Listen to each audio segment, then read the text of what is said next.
Deadband, the oldest trick in downsampling. So picture a big industrial furnace. The thermocouple shows roughly 250 degrees, but the sensor noise makes the value wiggle around. Physics tells us the furnace cannot jump a full degree in a split second, so most of that wiggle is useless. The rule now of deadband is simple. First, keep the first value. Second, after that, publish only when the new reading differs from the last kept reading by more than a set threshold. So set the threshold to 0 degrees and you get pure report by exception. Send a new value only when it changes at all. Set it to 1 degree and you have a classic deadband. Now you can also add a heartbeat if you want. So always send the current value, for example, every 60 seconds, even if nothing crossed the band, just to show that the sensor is alive, which auditors love. And why do people like deadband? First, it's that simple to implement. And second, it works very well for alarms. If the temperature really moves out of range,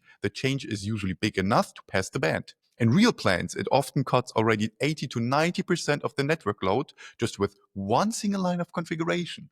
But where does it fall short? Slow changes turn into a staircase. The algorithm hides gentle ramps, so you lose trend detail, and any data science model sees flat steps instead of a smooth curve. Keep that limitation in mind. Smarter rules exist. For example, swinging door trending, which we will cover in the next video. Stay tuned.